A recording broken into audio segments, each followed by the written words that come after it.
Assalamualaikum warahmatullahi ta'ala wabarakatuh. Innal hamdalillah nahmaduhu wa nasta'inuhu wa nastaghfiruh wa na'udzu bika min syururi anfusina wa min sayyiati a'malina may yahdihillahu fala mudhillalah wa may yudlil fala hadiyalah.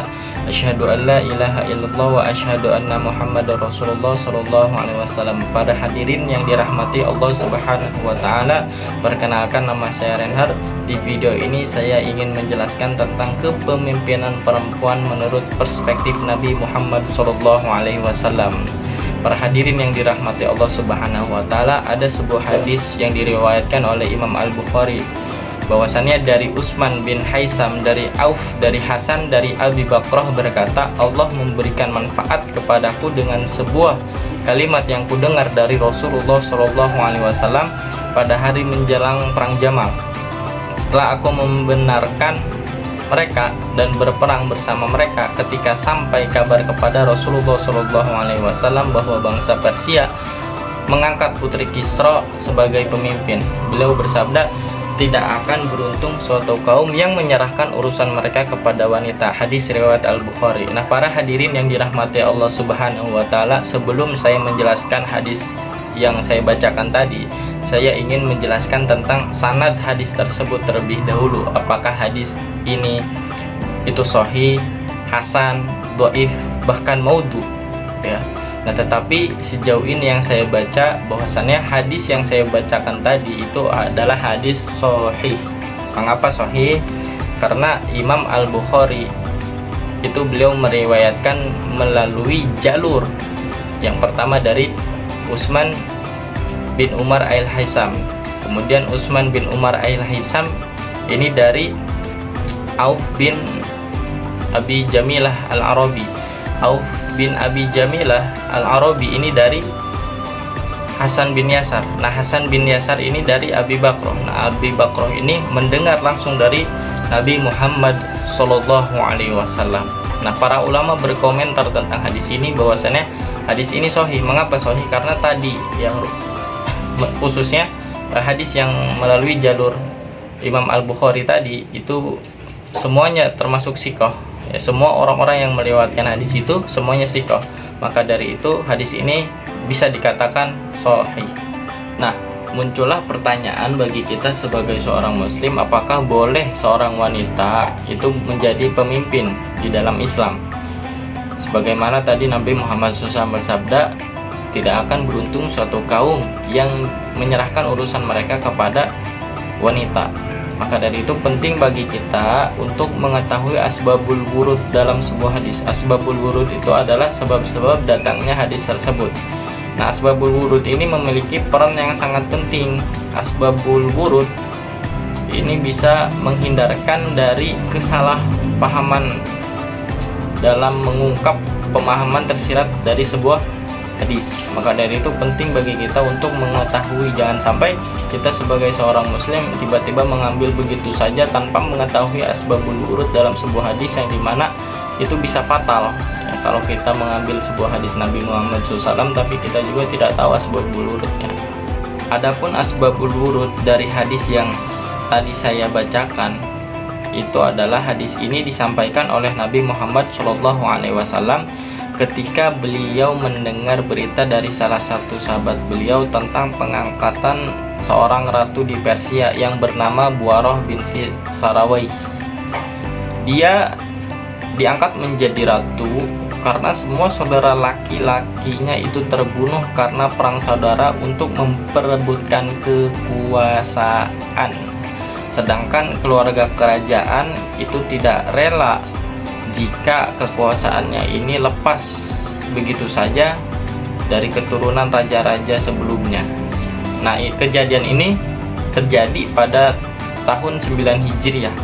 Sedangkan alasan periwayatan Abu Bakrah terhadap hadis ini adalah peristiwa perang Jamal, di mana Aisyah, Tolha, dan Zubair pergi ke Basrah untuk mengajak orang-orang guna menuntut kematian sahabat Utsman bin Affan kepada pemerintahan yang sedang berkuasa pada saat itu, yakni oleh Khalifah Sayyidina Ali bin Abi Thalib karamallahu wajhah, agar melaksanakan hukum qisas kepada pembunuh Sayyidina Utsman bin Affan. Nah, kemudian Abu Bakrah pun, sahabat Abu Bakrah pun itu menolak untuk bergabung dengan gerakan pasukan Jamal ini. Mengapa? Karena beliau ini bertendensi dengan hadis yang beliau dengar langsung dari Nabi Muhammad SAW. Nah, sekarang kita masuk ke pembahasan hadis tersebut. Imam Jabir Al-Jaizari menuliskan dalam salah satu kitabnya yang bertajuk Uddah wa Ubar min Ahadis Sayyidil Bashar. Setidaknya ada beberapa poin yang bisa kita ambil dari hadis tersebut. Yang pertama, hadis tersebut menerangkan tentang kaum Persia yang beragama Majusi yang mempunyai seorang raja yang bernama Kisra. Ketika Kisra meninggal dunia, tahtanya pun berpindah kepada anak perempuannya yang bernama Buarah binti Sarawai. Ketika masa pemimpinan Buarah binti Sarawai, Persia mengalami kemunduran yang sangat pesat, bahkan mengalami kehancuran. Yang kedua, apa rahasia dibalik dilarangnya seorang perempuan menjadi seorang pemimpin? Rahasia dibalik dilarangnya seorang perempuan menjadi pemimpin adalah karena seorang perempuan adalah sosok yang lemah dan mempunyai beberapa kekurangan. Rasulullah SAW telah mengisyaratkan bahwa perempuan mempunyai beberapa kekurangan, yaitu kekurangan dalam aspek akal serta agama. Dan yang terakhir, yang ketiga, perempuan mempunyai pekerjaan tersendiri yang telah ditentukan oleh Allah Subhanahu wa Ta'ala untuknya, yakni membesarkan anak-anaknya serta mendidik mereka, dan ini termasuk pekerjaan khusus bagi wanita yang tidak mungkin dilakukan oleh seorang laki-laki. Lantas bagaimana pendapat para ulama terkait wanita menjadi seorang pemimpin? Nah, menurut ulama klasik, pendapat yang pertama yang didukung oleh Imam Syafi'i, Imam Malik, dan Imam Ahmad, perempuan itu tidak boleh sama sekali menjadi seorang pemimpin ataupun hakim, karena didasari hadis yang diriwayatkan oleh Imam Al-Bukhari tadi. Kemudian yang kedua, pendapatnya Imam Ibnu Jarir. Beliau berpendapat perempuan boleh menjadi seorang pemimpin secara mutlak. Maksudnya adalah boleh perempuan itu menjadi pemimpin, baik itu dalam ranah keluarga maupun ranah pidana. Kemudian pendapat yang ketiga, pendapatnya Imam Abu Hanifah. Imam Abu Hanifah berpendapat bahwasannya perempuan juga boleh menjadi seorang pemimpin, tapi hanya dalam ranah keluarga saja, dan tidak boleh seorang perempuan itu menjadi pemimpin dalam ranah pidana. Nah, ada tambahan menurut ulama kontemporer, yakni pendapatnya Syekh Ali Jum'ah rahimahullahu ta'ala. Beliau merupakan seorang mufti Mesir. Beliau berpendapat bahwasannya perempuan itu boleh menjadi seorang pemimpin, bahkan menjadi presiden pun juga boleh, atau pemimpin dalam jabatan tinggi yang lainnya juga boleh, seperti menteri, hakim, atau anggota DPR dan lain-lain sebagainya. Itu pendapat beliau memperbolehkan. Nah, kesimpulannya adalah dari pandangan di atas, maka dapat disimpulkan bahwa dalam melihat persoalan hukum, ulama kontemporer lebih mengacu terhadap konsep dasar dalam hukum Islam, yaitu kemaslahatan. Sebagaimana disampaikan oleh Imam Ghazali, kemaslahatan adalah mewujudkan tujuan-tujuan agama. Nah, tujuan agama itu ada 5 hal.